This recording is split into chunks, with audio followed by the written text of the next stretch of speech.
You ever walk into a house and instantly feel like you should not touch anything, not breathe too loud, and definitely not accept a glass of water? Like the walls are polite, but the vibe is hostile. That is The Housemaid. This movie is basically Rick family hires help meets welcome to the nicest prison you have ever seen. What is up, everyone? Welcome back to MoeReviews. If you like movie reviews that keep it real, hit like and subscribe because I have a lot to say about The Housemaid, a 2025 psychological thriller that starts off looking like an easy paycheck and then turns into a slow, nasty pressure cooker where everyone is smiling while sharpening a knife behind their back. So here's the setup. Millie is broke, trying to rebuild her life, and she lands this live-in housemaid job with the Winchester family. We have Nina Winchester, who can be warm and sweet for 5 seconds and then flips like somebody hit a switch in the back of her head. We have Andrew, the husband, calm, polite, always doing the let's all be reasonable routine. And then we have their kid, Cece, who acts like she runs corporate HR and hates you before you even introduce yourself. Right away, you can feel it. This job is not going to be hard because of cleaning. It is going to be hard because of people. And the movie is smart about how it builds that tension. It does not rely on jump scares. It relies on the kind of stress that comes from living with someone who can change moods instantly, and you cannot leave because you need the money. Millie gets this tiny room that feels more like a storage closet than a bedroom. The window situation is weird. The locks are weird. The rules are weird. And I am not even talking about do not wear shoes in the house rules. I am talking about rules that feel like control disguised as comfort. The kind of rules that sound normal until you live with them for a week and realize you are being trained like a dog. Nina is the engine of the chaos. She is unpredictable in a way that is genuinely unsettling. One moment she is complimenting Millie, offering gifts, acting like you are part of the family. The next moment she is accusing her of stuff that makes no sense, yelling, punishing, humiliating, and then later pretending it never happened. It is that cycle. Love bomb, explode, reset. Love bomb, explode, reset. And watching Millie try to navigate that without losing her job or losing her mind is where the movie becomes addictive. Now, Andrew, let me tell you something. Calm husbands in psychological thrillers are never calm because they are innocent. They are calm because they are hiding something or because they are controlling the room without raising their voice. Andrew has that polished, I am the rational one, energy. He shows up after Nina blows up and tries to smooth it over like a customer service rep. And you start thinking, okay, maybe he is the only normal one here. But the movie keeps planting this little seed. What if the calm is the mask? What if the calm is the weapon? That is the main hook of The Housemaid. It keeps you stuck between two possibilities. Nina is losing it and Millie is trapped with an unstable employer. Or Nina is not the real problem and someone wants you to believe she is. It is a constant tug of war, and the movie does a good job feeding you just enough to keep guessing without dumping the whole truth early. And I want to talk about how the tension is built through ordinary moments. This movie understands that the scariest stuff is sometimes the quiet stuff. A look that lasts too long, a door that locks a little too easily, a conversation that feels polite on the surface but has teeth underneath. There are scenes where nothing big happens, yet you feel your shoulders tense up because you know something is off.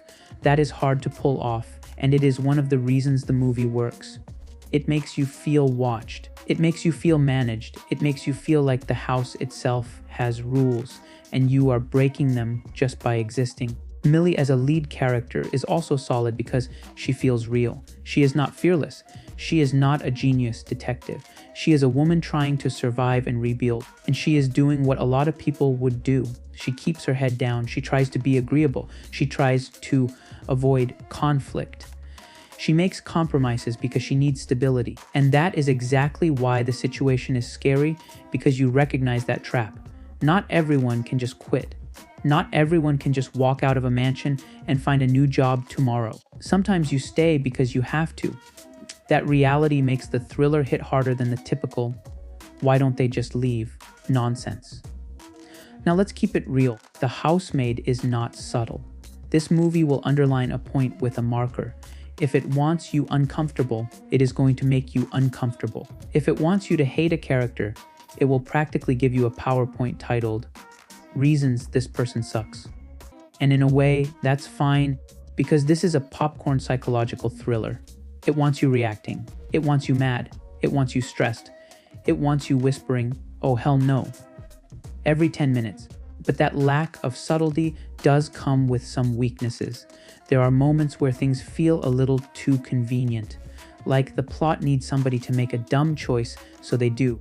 Or the story needs something to happen at the exact right time, so it happens. And if you are the kind of viewer who hates thrillers where nobody communicates like an adult, you are going to be yelling at the screen, because sometimes one honest sentence would fix everything. But if people communicated in thrillers, the movie would be 12 minutes long and the rest would be cooking montages. Still, the movie does a great job with the power dynamics. This is not just rich people are weird. It is about control perception and how easy it is to manipulate someone when they are desperate. Nina's behavior is chaotic, but it is also strategic in how it impacts Millie. Andrew's calm is comforting, but it is also suspicious.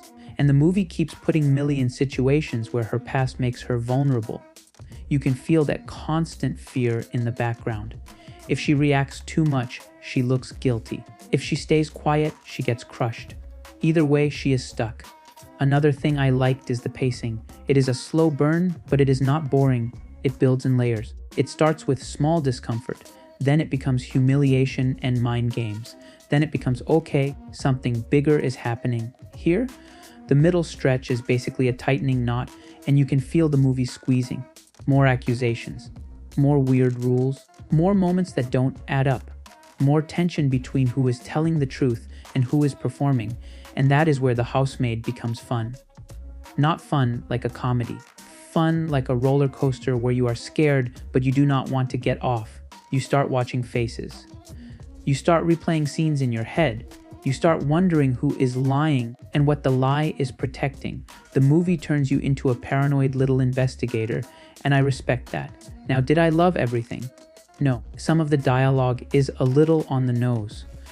Some of the drama is turned up to a level where you almost want to look at the camera like you are on a reality show. There were points where I wanted it to breathe more or trust the audience more. But the tension is strong enough that I stayed locked in. And the performances carry a lot of the ride, especially because the story depends on you believing the mood swings, the calm mask, and the fear.